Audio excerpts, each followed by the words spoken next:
Right, it's the second part of our season review. We did Arsenal to Liverpool. We're now going to do Man City and the rest. Flav, you look excited. You all right? Buzzing for it. Yeah, absolutely buzzing. And let's kick off with the champions. Man City, some records set. Just a couple. Your points total, 95 points. They got 100 points. That is so impressive. Best ever Premier League side? Most away wins, 16. Most away points, 50. They broke every record. Best goal difference, 70 plus 79. I think the only record they didn't break was clean sheets. I think they broke everything else. And for that reason that we need to just appreciate. And I mean, it's not easy to do during the season, but now it's over. It was phenomenal. It was practically a flawless season from them, and we've never seen anything like it. They'll go down in history. Yeah. Did you expect this at the start of the season? Oh. Well, no. If I'm being honest, I thought Man United were going to win the league, but as soon as it started, you're like, oh well, that's done. Like, the league was done by September. Yeah, well, it was definitely done by November. Yeah. It was. Was that when they won at 18 on a bounce? Yeah, they did something. Any team that does that is obviously they have had it is a with incredible results along the way. Like within that run, you've got to remember they came to Stamford Bridge. We couldn't get the ball off them. Kevin De Bruyne scored hit one that was like a rocket. Yeah. They then went to Old Trafford. At one point, they were like playing 1-2s around the corner flag while Manchester United, were being ridiculed pretty much. And along the way, they just completely wiped the floor with everybody. And I don't know if we'll ever see anything like that again. 100 points. Well, only if you get someone who's richer than this 100 points is mental. Though. You will see it if someone gets richer. Don't be petty. No, I'm not being petty. I don't think it's only about. I don't think you can do that. It isn't strictly. We've seen a lot of clubs spend a lot of money, not like this, and not do well. We've also seen a lot of clubs not spend a lot of money and do really well. It's not all about money. It is. Phil Scolari spent a fortune in that summer at Chelsea and was a joker. What world would Pep Guardiola be working at Manchester City if it wasn't for all the money? What world would he be working if he didn't have an option of spending £1 billion? Of course, that's accurate. It's helpful. It's valueless. I would say it's helpful. Their achievements mean nothing. Obviously, they're the best. Do you feel better? better Spent the most money. No, I don't feel better. I feel ashamed of Manchester City, and I'm ashamed that our competition has been reduced. Our competition has been reduced to just Moneyball. Just throw loads of money at it. It's not true though. I'm ashamed of it. So. You're ashamed of it because you don't do it. Nearly. Final question on Man City. Will this happen again next season? Probably. That's the measure of whether or not, because people are preemptively talking about whether they're the best Premier League side ever, which is ridiculous after one season. Yeah, they are. They're not. You can't be after the first season. Like Mourinho's Chelsea, when they've done it back to back. United won it 3 years on the bounce. Arsenal. I'm sorry. Where's your cut-off point? I'm a United fan, but the fact that this United team finished second in this Premier League goes to show the level of the competition that City have faced this year. It's not City's fault though. You can't penalise City for everybody else being poor. You're talking about best Premier League sides ever. Yeah. There's other teams previous years that dominated against better opposition the whole way through. Right. Let's move. They've dominated the league. It's a clear A+ season. Okay, but do you think they'll do exactly the same thing next season? Yes. Yeah. I hope not. Yeah. But yeah. Yeah. On to grades then. What do you think, Flav? A+. A+. 2 out of 3 domestic trophies. A+. Yeah, I think every single most wins 32, most goals 106. Points, most money spent, all that stuff. I think it's obvious. I wouldn't give them. I've given Burnley an A+. I'm not going to give Man City an A+. I'll give them an A because of the amount of money that they spent. I was expecting them sooner or later. Don't be so petty. Don't be so petty. But only one team can have. They have been flawless. Manchester United. Sam, straight to you. Yep. Positives. Biggest points tally we've had since Fergie retired. Best defensive record, second best defensive record in the league. First time De Gea's won the Golden Glove, and we finished second. Plenty of positives, but there's plenty of negatives as well. United clearly have to improve in quite a few areas. When we lose into West Brom, Brighton, and Newcastle, the games where United shouldn't be losing. And we've been complacent quite a lot this season when we really, really shouldn't be. From outside looking in, I completely concede that you know this better than I do, but from the outside looking in, last year, you won 3 trophies? Well, 2. 2 trophies. You won 2 trophies. Yeah. Community Shield isn't Yeah, no, Well, it is a trophy. I agree, but Mourinho certainly rates it and whatever. Anyway, okay, let's say 2. You won 2 trophies. This season, at best, it's 1. Yeah. The point of Mourinho is silverware. That's his brilliance. That's exactly what he brings to a club. Manchester United have now gone the longest they've ever gone without a Premier League title. Can you see this season as progression after what happened? Absolutely. We've had a year. We have David Moyes. We've had Van Gaal for a couple of years. It's the highest league total tally-wise that we've had since Fergie's gone. We would have won the league with that title, with that tally, in like 6 seasons under Fergie. It's just that City are that far ahead of everybody. I think it's slightly unfair on Man United when ultimately it is about. I mean, is it? I guess we can talk about it now. Liverpool, we're talking about how great the season is. Liverpool finished 4th. Man United finished 2nd. You finished 2nd. That's better than these other guys. So in that sphere of the argument, you can go. Man United have had a far better season than these other teams. There's 2 problems here. The manner in which Liverpool play football means it's easier to celebrate that because it's more enjoyable to watch. Mourinho, for all of his many positive traits, doesn't play the most sexy football. Do you know what I mean? There are other teams that play better football. So, but Liverpool have had a better season than United. If they win the Champions League, they have. Even if they don't, I think they have. But what I would say as well is that the problem is, and with football, and we all do it, we compare ourselves to the very best team in the league. I'm surprised that Sam, as like a match-going Man United fan, is putting a spin on this that it's good. Because I didn't think, I'm interested to hear that, but I didn't think it was. As I said, if you look at the last 3 years, we've won the Europa League, we've won the FA Cup, we've won the League Cup. That's brilliant. Yeah, I know that, but United are definitely progressing. Now that we've won those 3, there's only 2 that Mourinho hasn't won at United. That's the Premier League and the Champions League.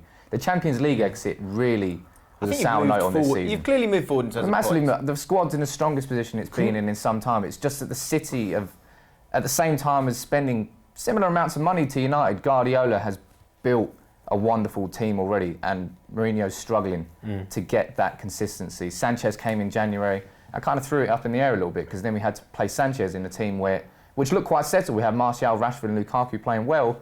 Then Sanchez came in and it all had to be chopped and changed. Lukaku, first season, he was the big signing at the start of the season. What would be your grade for his season? So Lukaku is always known as quite a poor footballer, but a great finisher. You want him in the box, he'll score you a goal. Yeah. But his all-round play has improved massively. He's got 7 assists this season, his best tally. He's massively improved as a player this year. Okay, let's do grades. Flav, what are you giving Man United? B.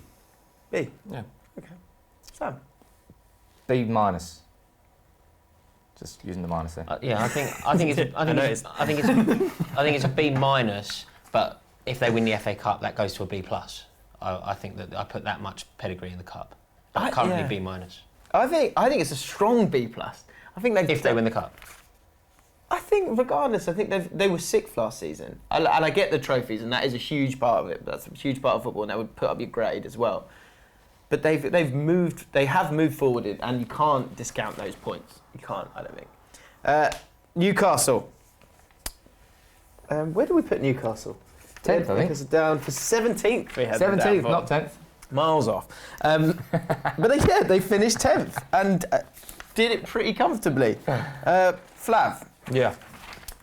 He's done a great job, hasn't he? Yeah, again, consistently. I think only Inter Milan is where he's really faltered. Valencia, he did incredible work. I think he won the league with them, broke the monopoly in Spain. Liverpool, he was loved. Even did a good job at Chelsea, despite in the end, despite very difficult circumstances. The entire club hating him, he still managed to pull some decent results out of the bag. So there's undoubted how good a manager he is.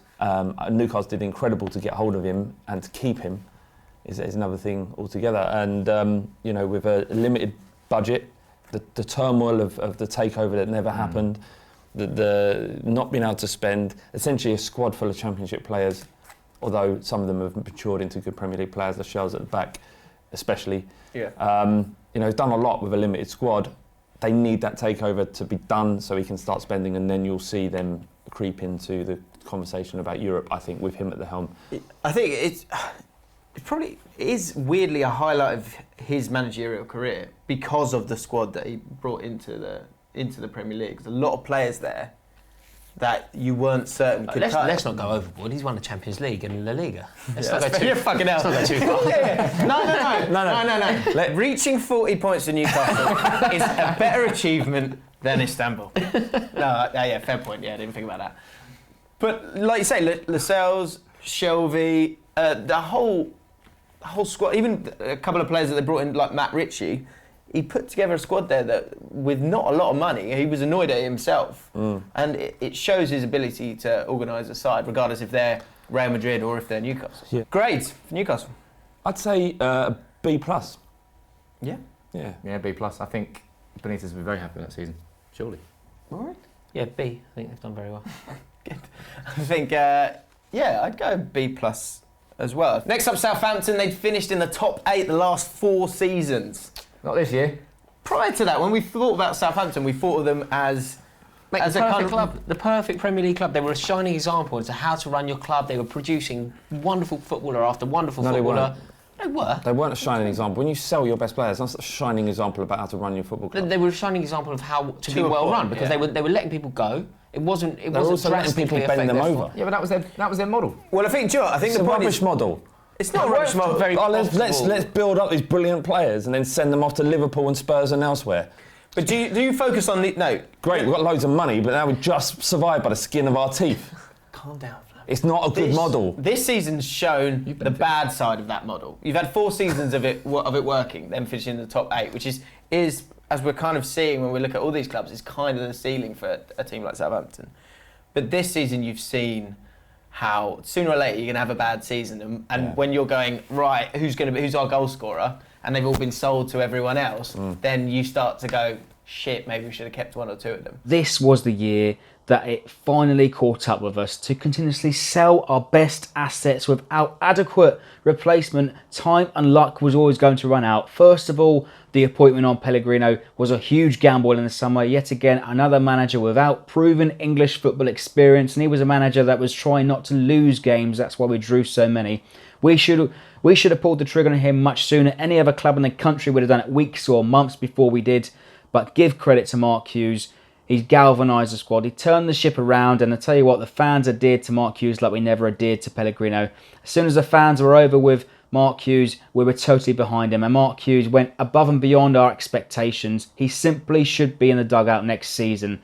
I can't go any higher than a grade E. To go from challenging on European nights to just scraping and just about surviving in the Premier League this season. Totally unthinkable. Let's do grades for Southampton, because the next team is E. Stoke.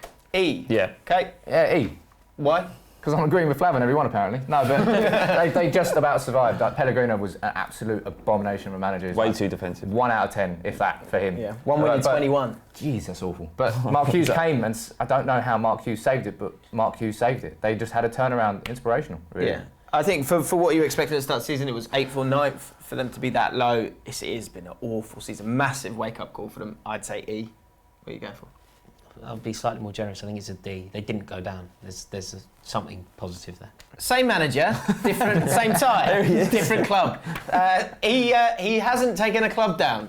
He has taken a club down. This is a Stoke bias. City. This is a QPR bias. Lambert took them down. He didn't take them Well, down. This is just because the producer of this strand is a QPR fan and hates Mark Hughes. Did Mark Hughes leave before they went down? Before they were relegated? Yes. So he didn't take them down, did he? Yeah, really good point. He just burned the ship and then ran off. Just hates him. Stokes. He put Mark Hughes on every relegated club if he could. Yeah. It's little Mark Hughes in the corner, just here. He has. He's the main reason why they have gone down. Not just him, whatever the whole team is in terms of the recruitment, but as a QPR fan who has been stung by Hughes before, it's exactly the same thing that happened at QPR that happened at Stoke. The players that they brought in, Kevin Wimmer, 18 million. Awful. I remember how happy you were when that happened. I was bemused. Berahino, yet to score for Stoke. Oh, Isn't it 2 years or something he hasn't scored? yeah. Jesse, or Hesse, however you want to say it. Wilfred Bonney the season before.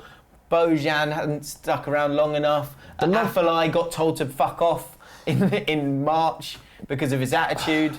And it is down to this. Yeah, absolutely. But there is a sub-story behind this, and that is that Stoke fans were sick of watching rudimentary football that was consistent, successful, but boring. Hughes, to his credit, came in and tried to change that by buying very attacking, very flair-driven players. Arnautovic, Bojan, Afellay. Shaqiri as well. Shaqiri, even Hesse as well, who is an absolute scumbag and should never play for any Premier League football club again. Like, mocking Stoke fans on Twitter and stuff. You know, those were ball-playing players, and that's what the Stoke fans wanted. Quite simply, it's got to be an F if I had to grade it. It's been a disaster from start to finish. I can't really even pick out any highlights, any moments of real triumph or joy. It's just been a complete washout, which of course ended in relegation. What makes it so much harder to take is that we never for a second thought it would be relegation. I didn't start the season thinking this is going to be a real struggle. I thought we'd go again for a nice comfortable mid-table finish, maybe have a little look in the cups, which we got knocked out in very, very early. We had one managerial sacking and then ultimately another managerial complete failure in Paul Lambert, winning 2 games out of 15. No season is fun when it ends in relegation, obviously, but this season just didn't contain anything. We barely had any standout performers or moments. The brief moment from Shaqiri, but that's really scraping the barrel. Absolutely shocking. And big fat F for me. He doesn't work on the defence of his teams. Does he not? No. I was listening to a podcast. Clint Hill said it, and he wouldn't lie. No, Clint Hill Because was it's Clint. The main problem.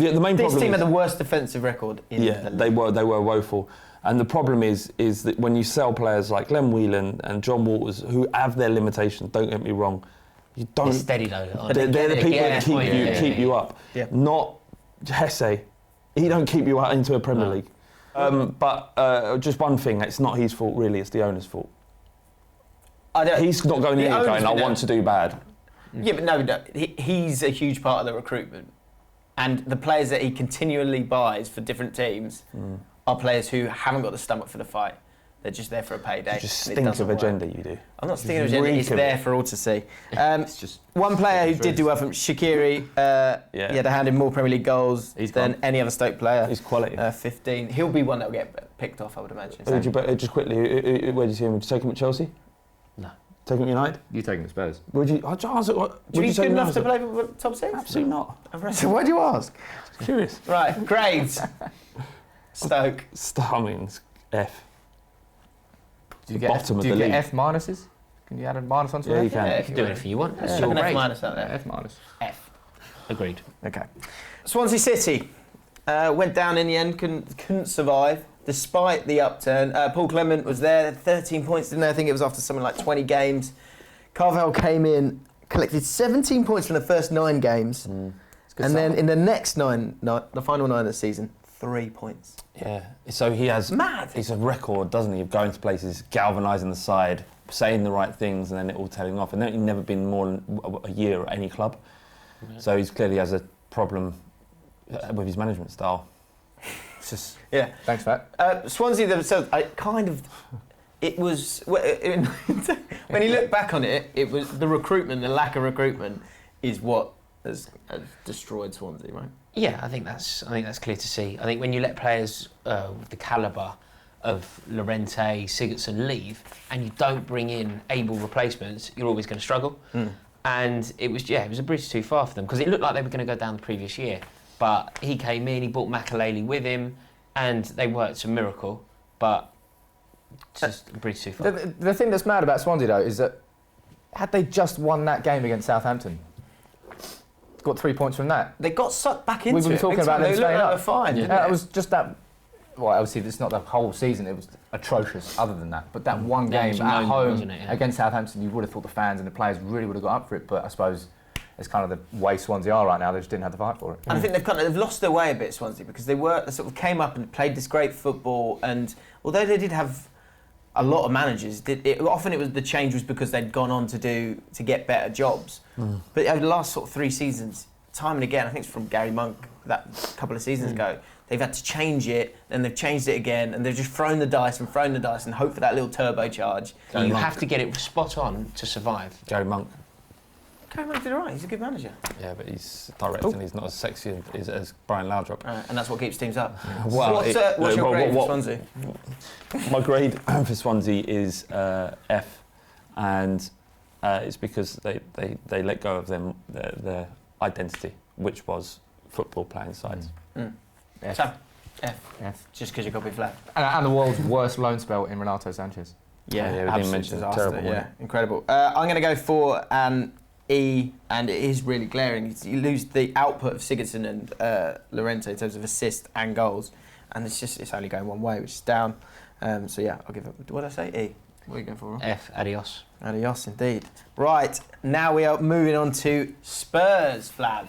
Flav, you happy with the season? Third, mission accomplished. Although he's getting a bit antsy, isn't he? He's going, get your bloody wallet out, give me some cash. Well, he's right, isn't he? So whoa, you want Spurs to be spending loads of money now? Is that what you're saying to me? Yeah. All right, okay. Just What's your point? That's just So you got a bit angry about earlier about clubs spending money. At the start of the I'm season. angry at Man City's.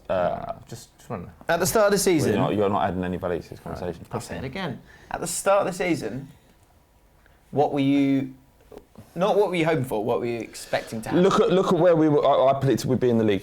Fifth. I was party to that conversation and agreed with it. Yep. So that's why I was expecting. Outside of the Champions League, I was expecting the Wembley to be a massive factor, and it wasn't as big a factor as 43 points in 18 home games. Not bad. No, it's a good return, and third in the league, above Liverpool, which everyone has agreed have had a great season. But it's about expectations, and I think what we've realised this year is that we've hit that glass ceiling. We're about as far as we can go with this level of investment. Captain Hugo Lloris said, Rory, a top 4 finish means more than a trophy. Perfect fit at Tottenham then, isn't it? What would you say to that? Would Perfect you agree fit. with that? They should build a statue for him outside the new ground, because that is the mentality of Tottenham Hotspur. Get a picture of him when he's asking for 4 in the wall. Yeah. I think there's 2 points for Tottenham here. Sorry. Do you agree with that? You're vibrant. You're shaking. Does that mean more than a trophy? No, look, it's not. No, of course it doesn't. Not from a fan. No. But from players and managers in the modern game, it is infinitely more. It means important. more to accountants.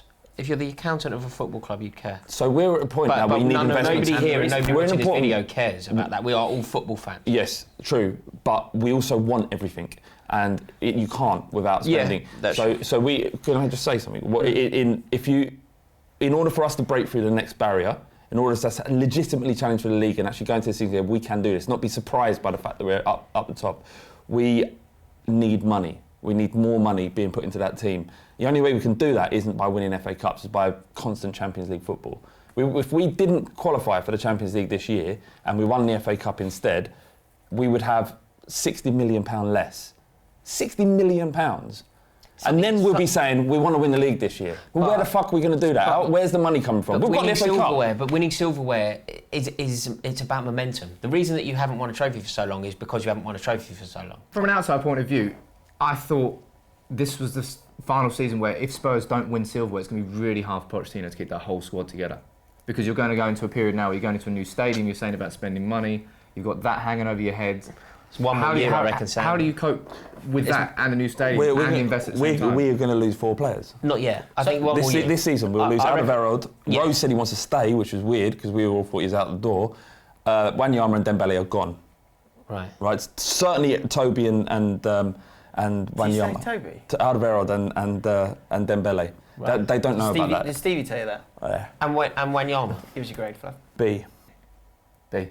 Fuck's sake. I had in my head, I was like, don't say B. Say B minus. I heard the exclamation of air. It was like, fuck's sake.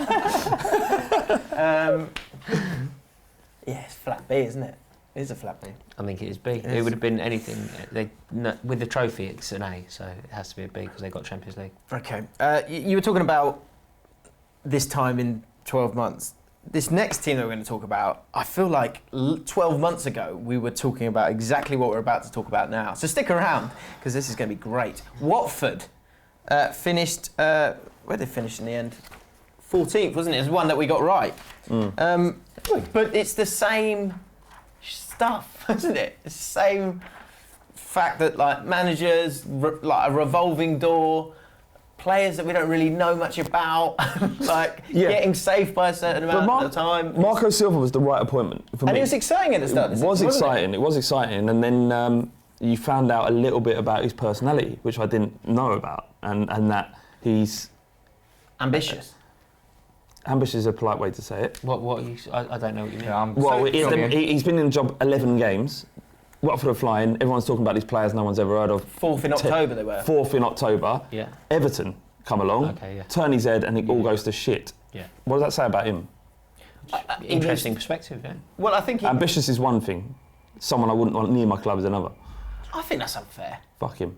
I think he went the wrong way about it, and people, when it comes to that kind of stuff, talk. Watford would have gone to him. Look, Everton have come in. They want you as manager, right? He goes, look, I'd be happy to talk to them, but you need to sort out the compensation, because apparently it was going to be like, wasn't it going to be like a decent amount of money that was going to be given to them as compensation? So if they'd sorted that out, then he would have kept his integrity with the squad, and nothing would have got out to the media. And if they hadn't sorted out the compensation, then it wouldn't have been a problem, and no one would have known about it. But that would have been a more adult way to deal with it. But he should have just said, "Don't talk to them. I'm not interested." Okay. Do you feel in 12 months' time we're going to be sitting here having this same conversation, talking about Everton's season with him in charge? Because obviously Sam Allardyce is gone now. Yeah. Will he finally go to Everton? I think I can't remember his name, but I think the Shakhtar Donetsk manager is going to be, from what I've read, he's the guy who's going to be. I think that Everton, for what it's worth, he's going to be a great manager. I just think he's a snake. Okay. On the pitch, Richarlison started off really great. I think I remember playing against Chelsea and he was brilliant. I think it was amazing against United as well. Decore is their top scorer from midfield. He was the main man for them. He will be going somewhere big sooner or later for me. Yeah, good. But like I was saying at the start of this with Watford, we're in the same position. They were safe, they were fine. Javi Garcia's come in. We don't know a huge amount about him. It hasn't really put a huge stamp on the team. There's a lot of talk about that he might not be the manager to start next season. I wouldn't be surprised. As well, sooner or later this is going to go wrong, isn't it? You think so? It should. But we said this last year. I remember. I know. That's what I'm saying. It's the same thing. We don't know. We've never seen this model before. It's mad. Yeah, but fortunately for Watford, you had Swansea, Southampton, Stoke, West Brom, who were just worse than them this year. They were just a good season to be bad. Yeah. And I think when you talk about the model of different clubs, the model of Watford and the players that they bring in, wherever they find them from, be it like, the links with Udinese and Granada and everywhere else, that they do bring in players who seem to be able to get them over the line. Their scouting network's incredible. It has to be for managers and players. You look when QPR appointed Steve McLaren, Watford wouldn't dream of that. They go out and find someone who's actually progressive and youthful and energetic, not some old fart who shouldn't be in the game anymore. Grades? I reckon I'll give them a C. I'll give him a C. C minus. Just they've had a difficult season. They've come through it. I'll give him an F, but Watford are generally a C. Right. Yeah, C minus because of how good they were at the start. And literally, the only reason I'm putting the minus on it is I was going to say we're right. We're right. We know each other. Right. They started off so well, but Sure, I'll give them C minus as well. And one thing with Watford, it does feel soulless. Yeah. Doesn't it? And that's like, if you're going to be a mid-table team, at least I don't know, have some fire about it. It's not that kind of club though. It's a family club. It's a pleasant club. Yeah, I don't know. I wouldn't really want to be a Watford fan. What would you give? Yeah, I think it's a C. On to the final team that got relegated this season. West Brom finished rock bottom in the end. Went through 3 managers, and they kicked off with Tony Pulis. Should they have stuck with Tony Pulis? No. Definitely not. West Brom finished second bottom, didn't they? No, they finished bottom because Stoke won on the last day of the season. Yeah, Tony Pulis was definitely not what they needed. He was. I saw Chelsea play West Brom up at the Hawthorns relatively early in the season. We beat them 4-0. They were atrocious. They were atrocious. The ground was half empty. It was. I like the Hawthorns, but it became like a little bit poisonous. They were bored. They wanted him out. All the songs were about the manager leaving. You've got to react to that. What they needed to do is get more in then. I mean, I think that's really easy how everyone's just going, get more in. You should have got more in. No idea he was going to do it. He does incredible stuff. I have no idea because, of course, I don't have any idea. What do I do? But how do they know? They're meant to know, though. That's someone's job. No, they are. They're around Darren all the time. Someone's job. Someone's job is to go. I think it's like when a player when a club lets someone go, let a player go, and he comes back to haunt them. And you go, oh, you could have never seen that he was going to be. He was never going to be there. You could never have known. Well, I couldn't have known. Let's go through that conversation. I'm not that job. I don't do that job. You should have known. I'm not saying Pardew was a disaster, and they shouldn't have hired him. And it might not have worked out with Pulis, but if you're a betting man, as awful Pulis over Pardew. But you go. All right. So if you got Pulis, it's not working. Who have you got? Who are you bringing in? Why don't we give Darren Moore a go? Oh yeah, what kind of experience has he got at the top level? Just give him a go. Just give him a go. No. Don't work like that. These people get their jobs. It's like Shakespeare, you get a job because they had nowhere else to go at that time. Darren Moore did very well. Yes, he did. Under no pressure whatsoever. And I don't mind them giving him the job. I think that would be something that would galvanise the fans. But you've got to take it with a pinch of salt how well he did in those 6 games. Not The pressure's pressure's gone. gone. It's more important than that. You can't say a pinch of salt. Okay, that's fine. Fair enough. No, look, no matter what the question is, Pardew and Pulis are rarely the answer. I disagree. No with matter what the Pulis. question I is. disagree with No matter Pulis. what the Pulis has question been the answer season after season. It doesn't look good. It doesn't probably feel good. But he has done well at most clubs that he's been in. He is the guy that you get in. Pardew, on the other hand, that was a disaster. But I think the squad itself, we were talking about earlier in the video, yeah, it's one of those teams that they kind of just, they've got to a point where for seasons they were good enough, and then when you're trying to actually play football instead of playing percentage football, that squad, it doesn't add up for a team that's going to keep you in the league. Do you think that squad's going to struggle in the Championship next year? I think they'll do well in the Championship because I think those players will be going down into a level that is now suits them. But you've got guys who are good pros, who work hard, who will put the work in. Boing, they'll be back. Probably. I'm just happy never to have to watch Chris Brunt again. Sick of that guy. Got a wand of a left foot. It's not a left foot. It's just Grades. not a wand. F. D. E. Finish bottom. E. Yeah. West Ham. Let's talk David Moyes first, and then we'll talk about all the other bits and pieces. Mission accomplished. Again, he's someone who kind of people look at and like to dig out, but he got them there. He did get them there. He prevented them from being relegated. 13th in the end. Finished all right. There was a point, was it like maybe March time, where you think, oh God, like West Ham really look like they're going down. It was the Burnley home match, wasn't it? When the players were, the fans were coming on the pitch, they were kind of demonstrating with the board. That's obviously a real low point. It's been a bad season for them overall. Though. Yeah. It's been a slog for West Ham. I was to grade West Ham season from A to F, I'd have to give it an E. The only reason it don't get an F is because we didn't get relegated. It's been an awful season from start to finish. First game of the season, get smashed 4-0 by Man United. One of the many games that we ended up conceding 4 goals in. You played first 3 games away from home due to athletics. And ultimately, we ended up just about staying up. We started with Slaven Bilic, ended with David Moyes, who's no longer our manager. And we've had to suffer through some awful football and some awful games, those League Cup games against Shrewsbury and Wigan. And, I'm so glad to see the back of this season. Arnautovic, he failed to register a goal in his first 11 games. Do you know why they've given him Player of the Year? West Ham fans are very similar. Like we wouldn't want to admit this, but Chelsea fans, Tottenham fans can empathise well with West Ham fans. The reason they love him is because he scored at the Britannia at Stoke, his old club. Fans were going mad. He stood in the centre circle and gave it the iron. He was Player of the Year that day, no matter what happened. As soon as a player does something like that, they're one of you. He's had a great second half of the season. That's the other one. They've got the most goals by a West Ham player in a single top flight campaign since Bobby Zamora. Bobby Zamora, in 2006-2007 with 11. So he has scored. He has dragged them quite often. He had a massive purple patch in the second half of the season, and they needed it. I think he scored 1 goal before that. He only got, what was it? 2 goals. He didn't get a goal in his first 11 games, mad. My good mate, Rob Armstrong, he's season ticket holder at West Ham, and he's just like, it's a chore. Fans haven't enjoyed it. It's a chore. Hate the ground, hate the owners. There's loads of ag in the stands, there's ag with stewards. Overall, West Ham fans will be looking at this season just want to get it out going, lovely.